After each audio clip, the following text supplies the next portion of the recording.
Aqui há uma pergunta importante a respeito de um detalhe da vida de Jesus, quando ele esteve encarnado aqui entre nós. E nós gostaríamos de lembrar que a mística do século XVIII, chamada Anna Catherine Emmerich, tem uma biografia de Jesus captada em visões que ela teve, e que eram visões muito reais.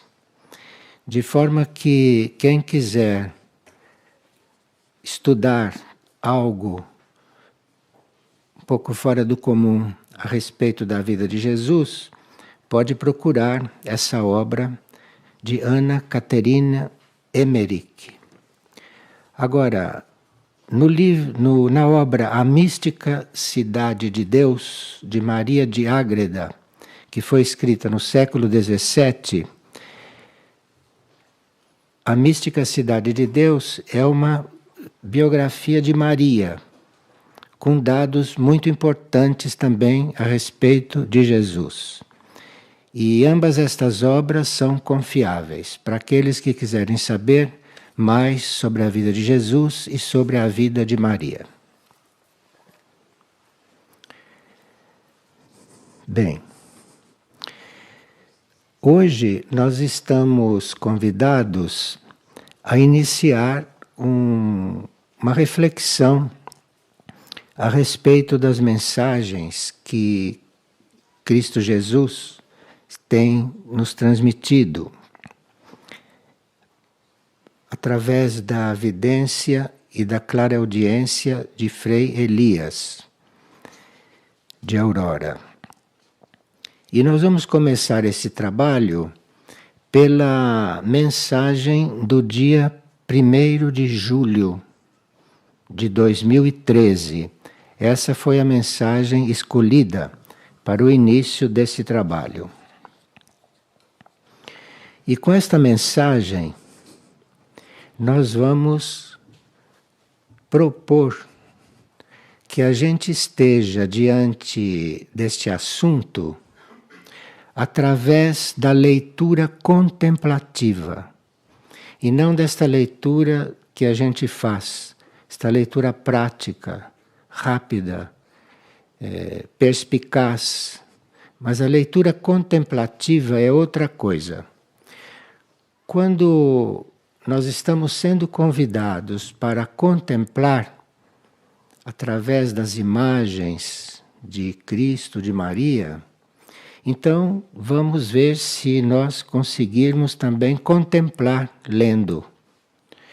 E isto é preciso não ter pressa, é preciso ter vontade de penetrar o conteúdo espiritual daquilo que se está lendo, é preciso ter intenção de ler nas entrelinhas, tanto quanto ler o que está escrito nas linhas, e isso se pode conseguir também através de uma leitura contemplativa.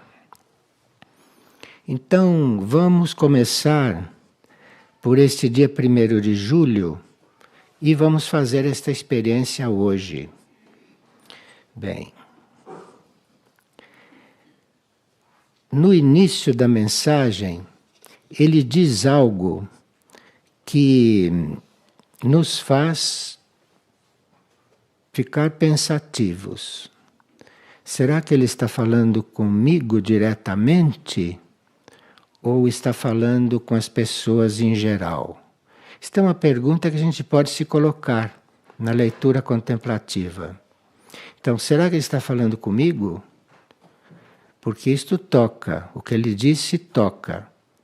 Ou está falando com os outros? Então aí você tem que refletir um pouco. Você tem que talvez ler de novo. Você tem que se voltar para dentro de si. Você tem que fazer certas perguntas para você e depois tornar a ler. Este é um exemplo de leitura contemplativa. Então vamos ver o que ele diz que nos deixou assim, com vontade de fazer a contemplação da leitura. Muitos dos que deveriam estar junto a mim foram absorvidos pelas realizações do mundo. Será que é conosco isto? Será que é comigo? Com quem será isso? Claro que você não vai responder de repente, não é? Se não deixou de ser leitura contemplativa.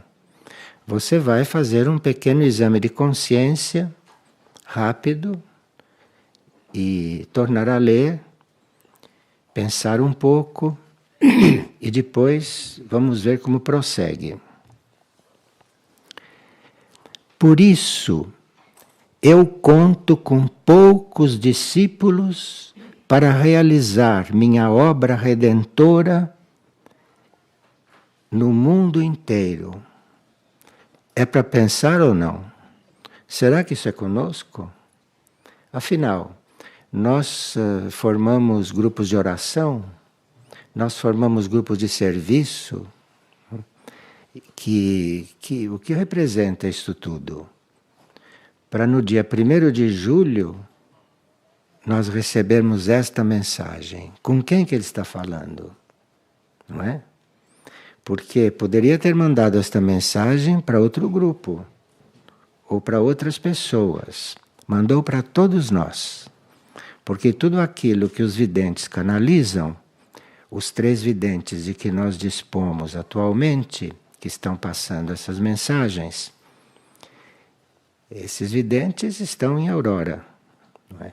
Então, isto foi canalizado para todos nós. Eu vou repetir.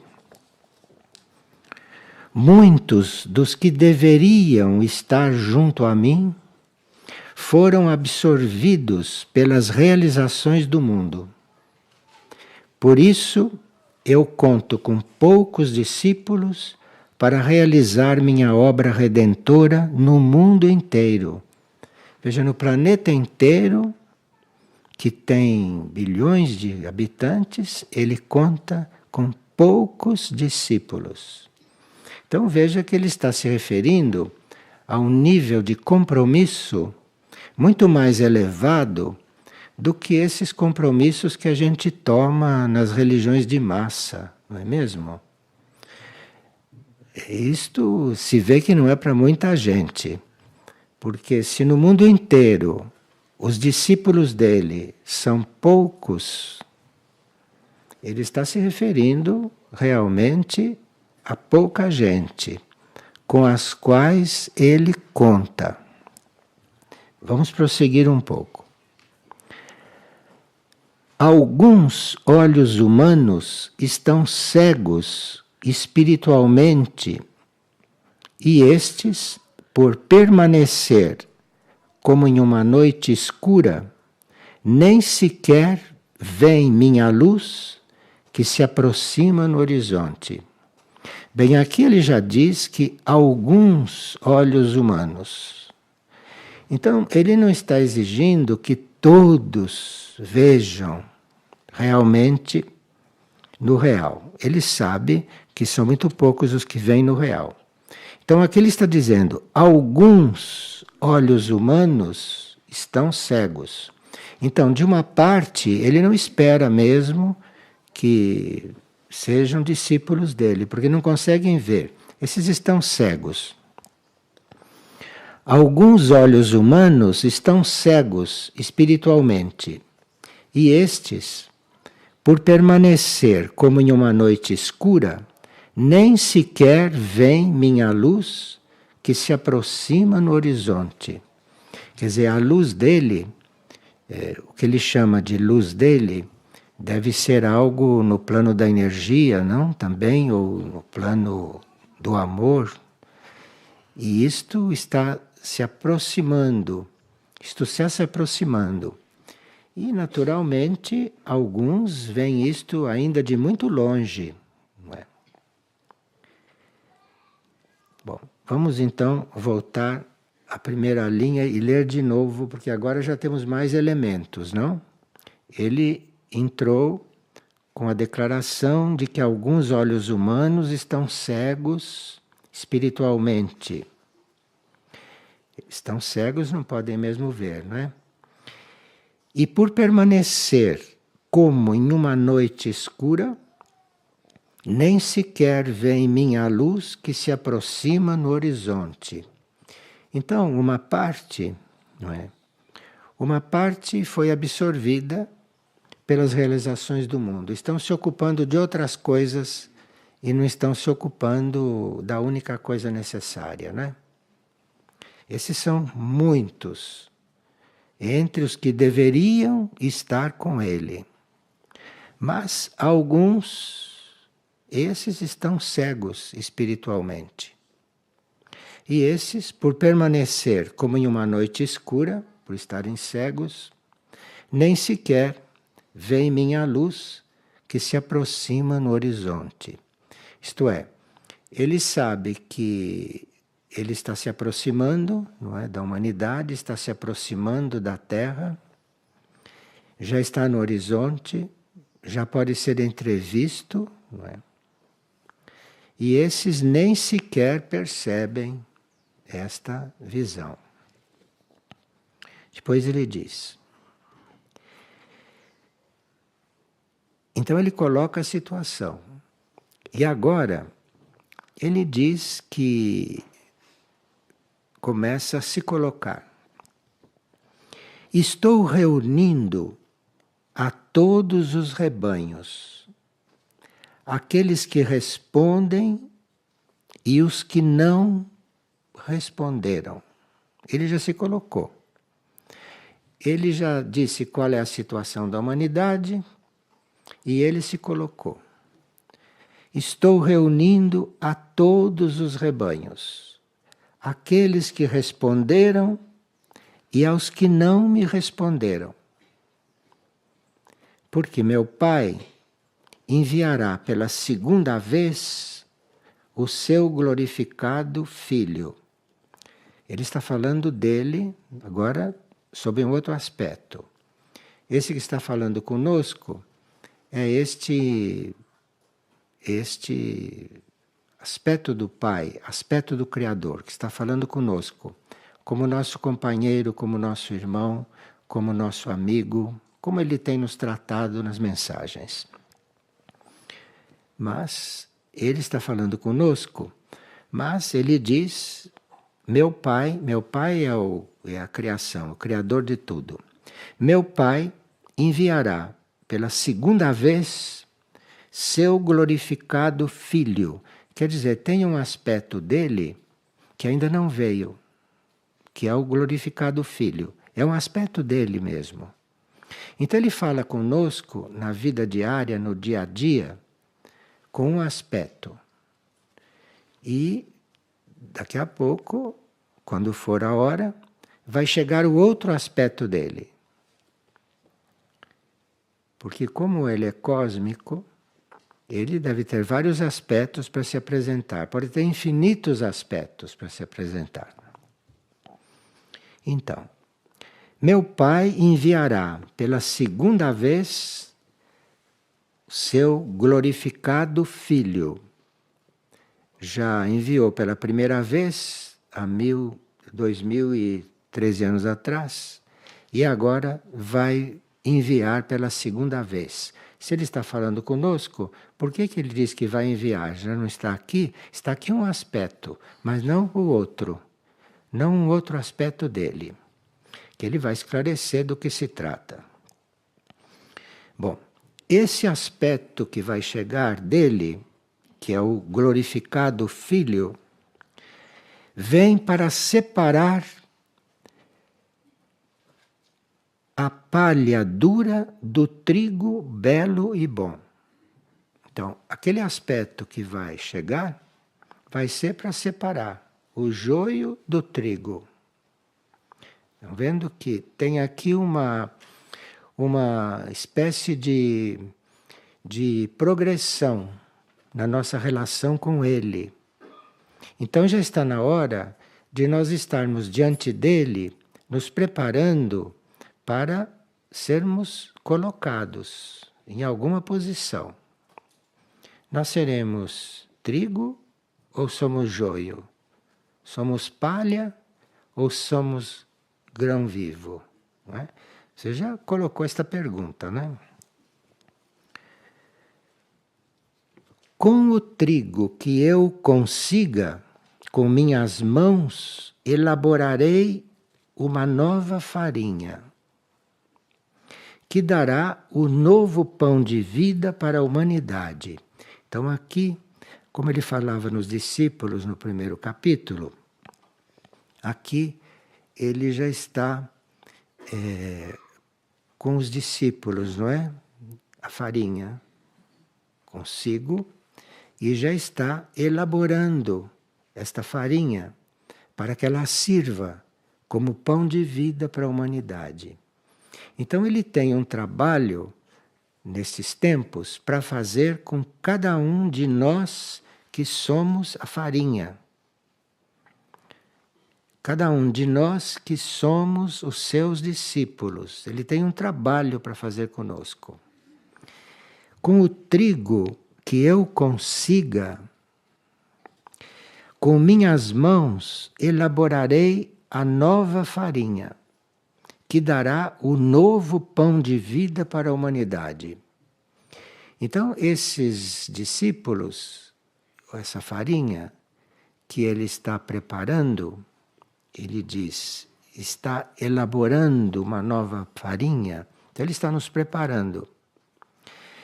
E esta farinha dará o novo pão de vida para a humanidade.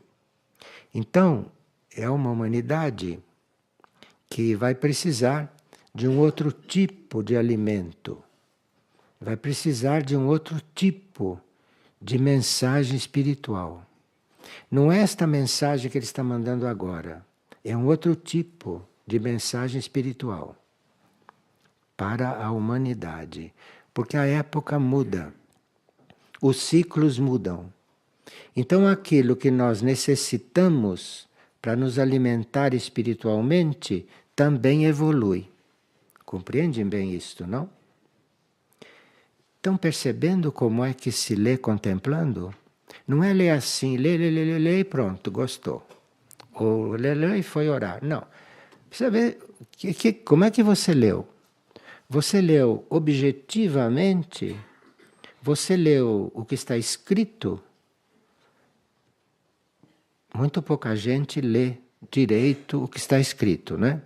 E muito pouca gente lê objetivamente, porque estão pensando em outra coisa e estão ali com 5 minutos marcados para acabar logo e assumir as coisas que nem sempre são essenciais ou necessárias. Do ponto de vista do plano evolutivo, não tem a menor importância tudo o que a gente faz. Mas, isso já foi dito, né, em alguma mensagem, não tem nenhuma importância para o plano evolutivo superior. Pode ter importância para a vida humana na superfície da Terra. Isso pode ter muita importância. Pode ter muita importância para a nossa vida humana pessoal. Mas aí precisa ver em que ponto nós estamos, com a nossa consciência, qual é a nossa meta.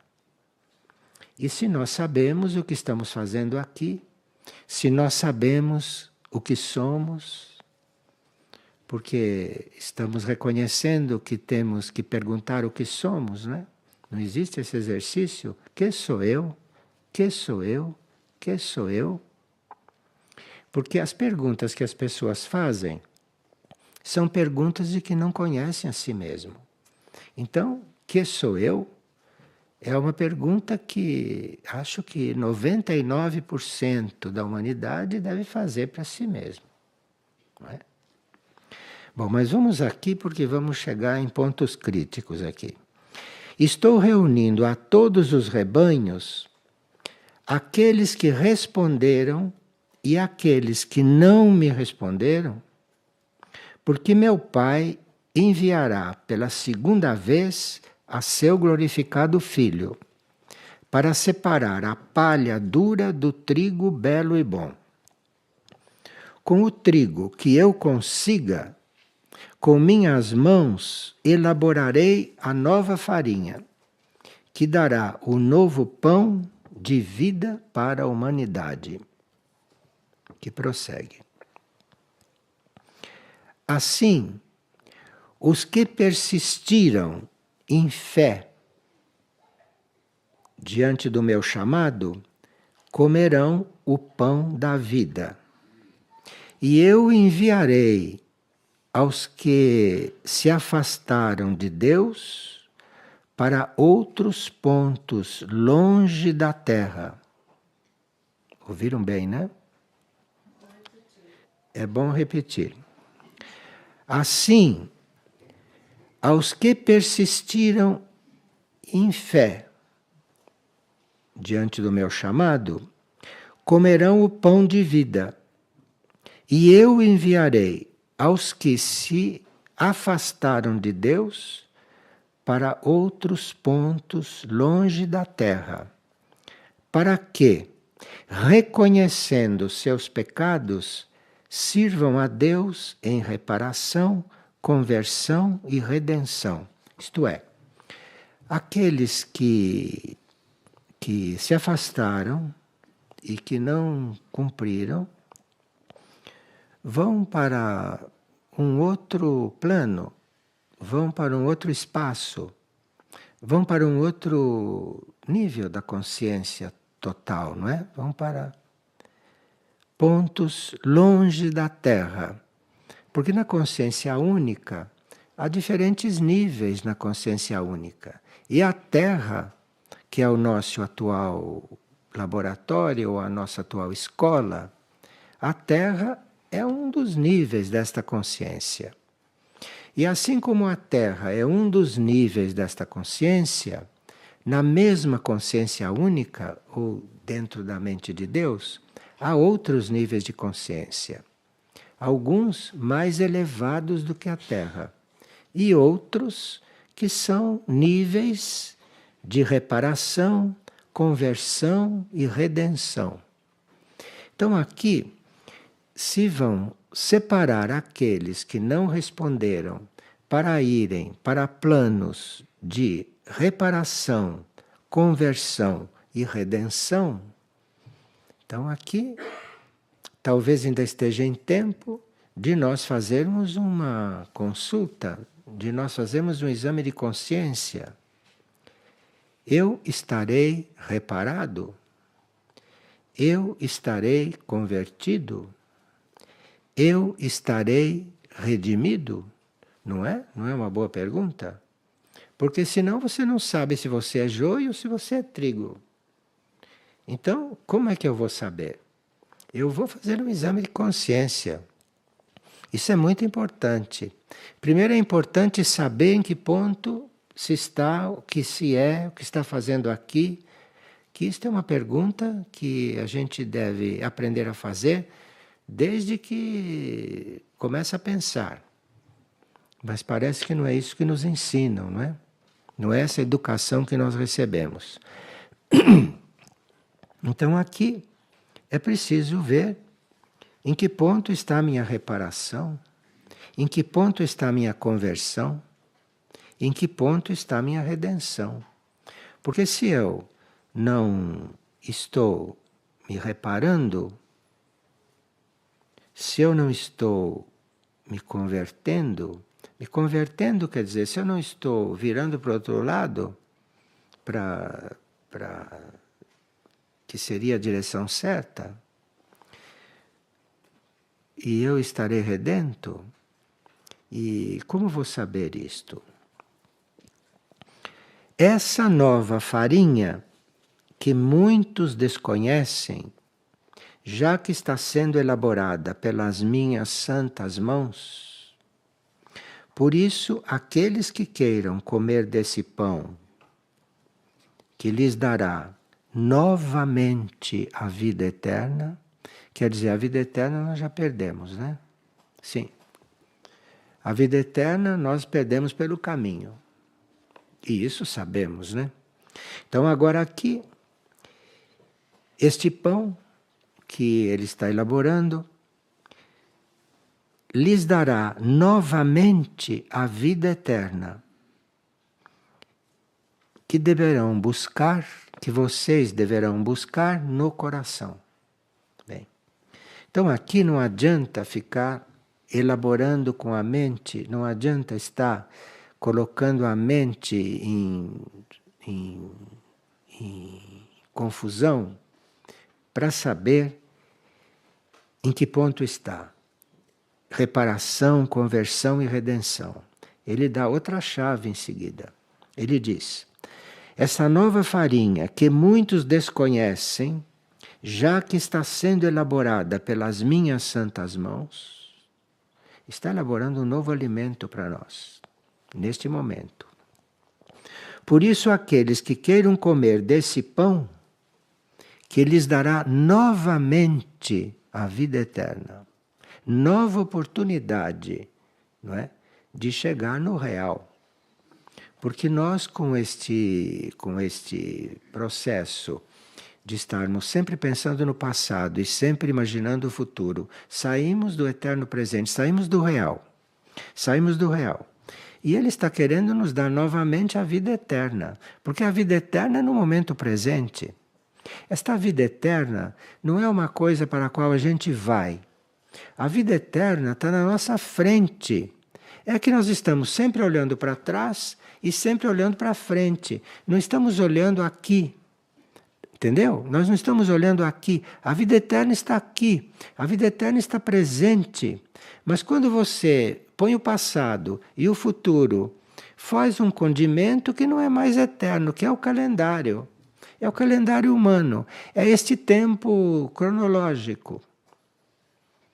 E é um tempo que só existe diante desses relógios que a gente tem.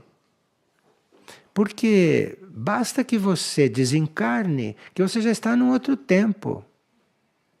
Basta desencarnar para você já se encontrar num outro tempo. Que não tem nada a ver com isto que se passa aqui. Não tem nada a ver com este ritmo. Então, essa nova farinha que muitos desconhecem e que está sendo elaborada por minhas santas mãos, por isso, aqueles que quiserem comer desse pão, que lhes dará novamente a vida eterna, a deverão buscar no coração. Então, vamos descer da mente para o coração. Vamos nos colocar aqui. Coração, centro cardíaco, esta área do nosso ser, esta área do nosso corpo. Vamos descer na mente e nos colocar aqui. Fisicamente mesmo, sabe? Há pessoas que pensam que isto é simbólico. Sim, isto é simbólico, mas é físico também. É físico também. Só cuidado para descer para o centro do peito, para o centro cardíaco, e não para o coração físico, que está um pouquinho do lado esquerdo, que pode não suportar e entrar em colapso. Então, vocês descem da cabeça para cá, para o centro do peito, para o centro cardíaco. E eu lhes darei novamente a vida eterna. Então deve ter alguma coisa aqui, nesta região etérica, física nossa, que é um pouco diferente desta que está aqui, na cabeça, no cérebro. Isto aqui é um pouco diferente, é mais embaixo, neste corpo etérico, físico que nós dispomos. Deverão buscar no coração.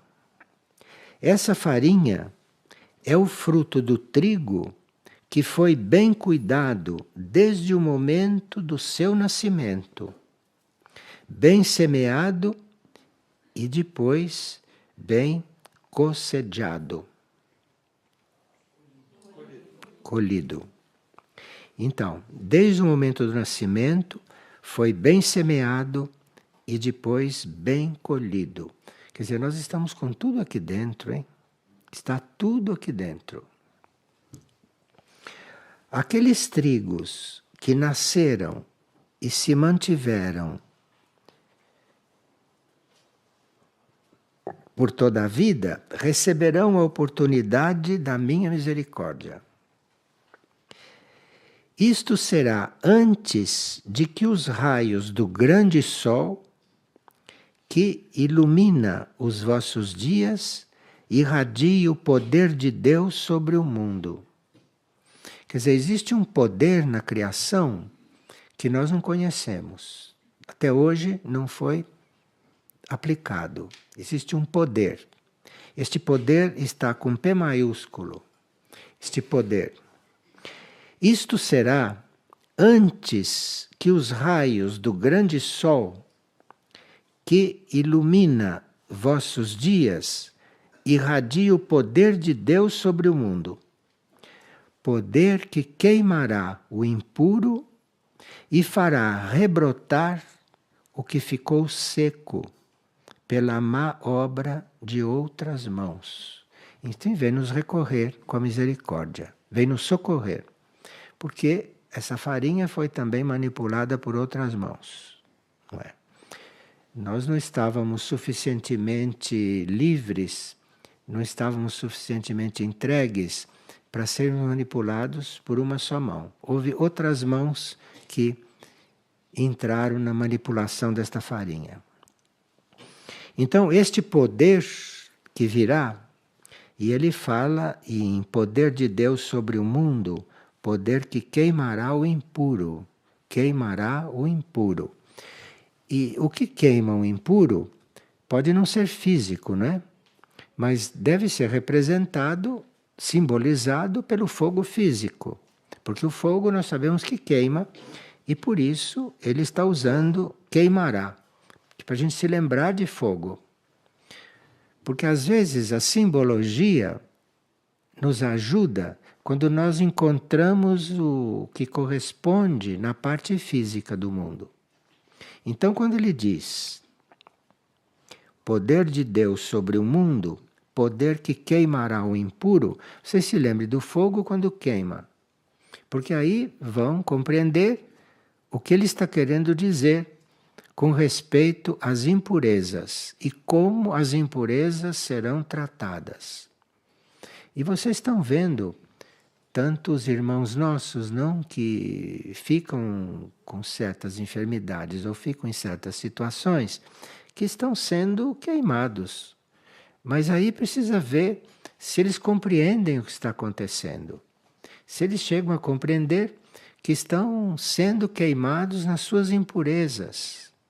E aí, diante daquela oportunidade, se deixam queimar nas suas impurezas e partem para outro ciclo, partem para uma outra oportunidade, partem para uma outra situação.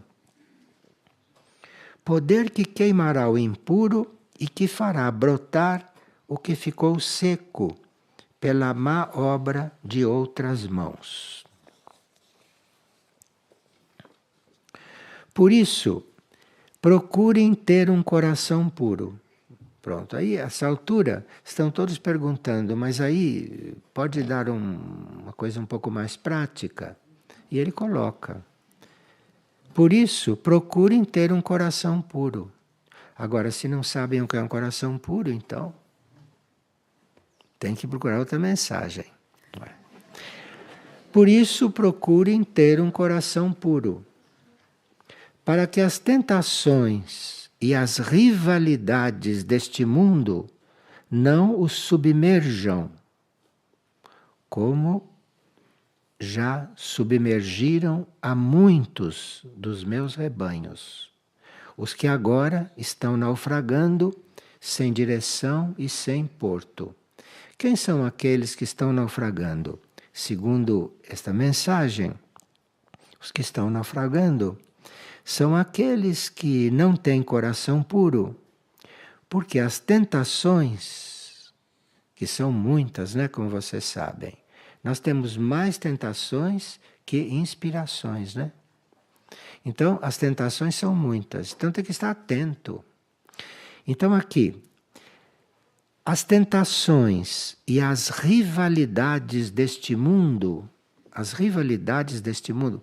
Rivalidades, eu acho que está querendo dizer as diferenças, nós nos sentirmos diferentes dos outros. Geralmente nos sentimos sempre melhores. Isto quer dizer que estamos cegos. Quando a gente se sente melhor do que os outros, aí nós estamos realmente na noite escura. Porque nós temos que nos sentir mais ou menos todos na mesma situação. Senão não estaríamos aqui, estaríamos em outro planeta, estaríamos em outro plano, não estaríamos aqui. Não é? Bom.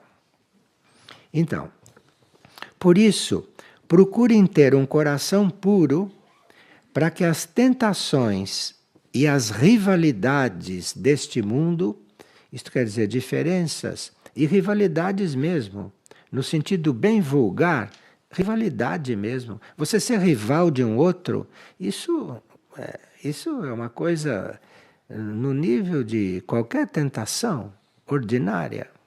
Então, as tentações e as rivalidades deste mundo não os submerjam, como já submergiram a muitos de meus rebanhos. Porque ele nos conhece desde sempre e ele sabe quantos rebanhos já submergiram nisto, né? Nas tentações e nas rivalidades.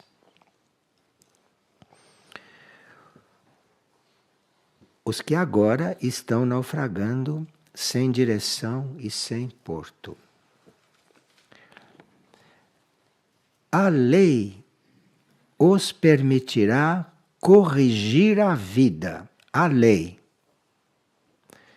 A lei os permitirá corrigir a vida. Quer dizer, a nossa vida está torta. E é preciso reconhecer a lei, viver a lei para ir corrigindo a vida. Então, a lei lhes permitirá corrigir a vida. Muitos esqueceram as chaves dos mandamentos. Aqueles famosos e conhecidos mandamentos da lei de Deus, que até hoje estão pedindo que a gente siga.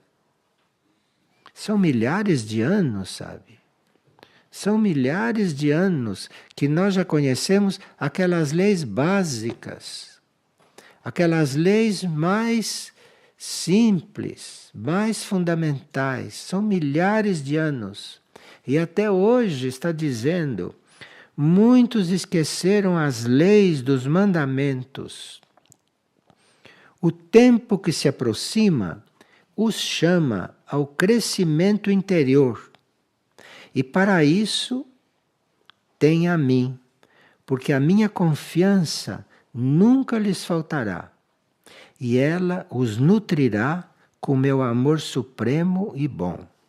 Bem, aqui, dizendo que nós temos que voltar para os 10 mandamentos, voltar para aqueles mandamentos, disse tudo, não é? Nós estamos praticamente recomeçando. Então aqui, o tempo que se aproxima os chamará ao crescimento interior.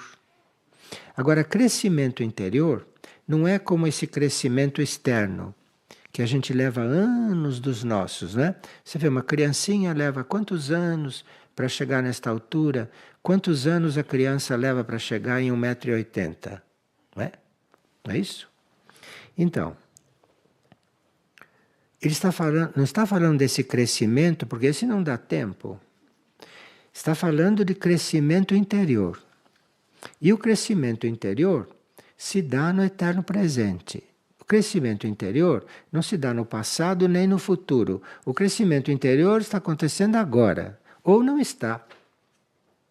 Está claro isso? O crescimento interior está acontecendo agora, no eterno presente. Então, adiante, porque cresça. Cresça, porque se trata de crescer em consciência. Não se trata de ficar onde está. O tempo que se aproxima os chamará ao crescimento interior. E para isso me tem a mim. porque a minha confiança nunca lhes faltará. Claro, nunca lhes faltará, porque se ele está enviado por aquilo que nos criou, não pode nos faltar, pode? Como aquilo que nos criou pode nos jogar no fogo? Só se nós não quisermos mesmo. E mesmo assim, vai nos mandar para outro espaço. Vai ter outra chance, enfim. Bom. Porque a minha confiança nunca lhes faltará. Ela os nutrirá com meu amor supremo e bom. Olha, ele não disse meu amor perfeito. Ele disse meu amor supremo e bom. Quer dizer, ele está sendo bom. Porque não sei, não é, se diante de certas leis, diante dos 10 mandamentos é uma coisa, mas existem depois leis superiores, existem outras leis. Existem leis cósmicas. E aí,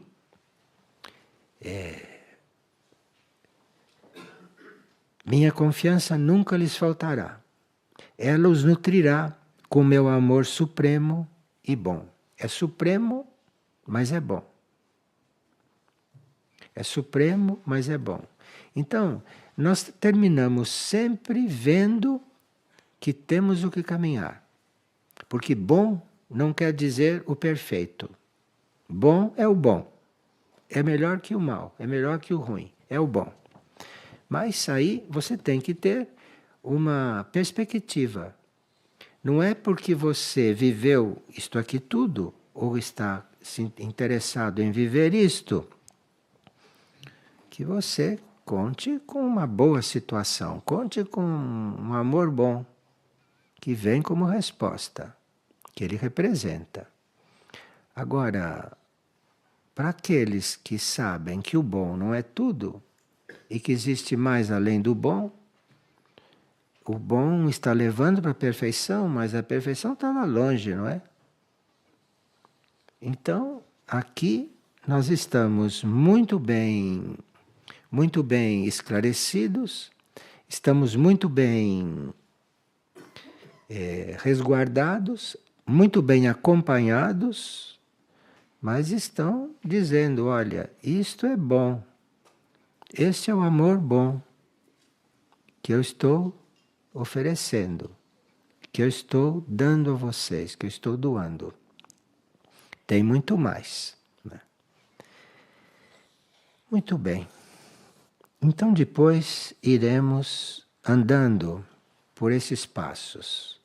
Iremos vendo depois, na próxima vez, o segundo passo, que está no dia 2 de julho. E como vocês têm isso tudo publicado, não é?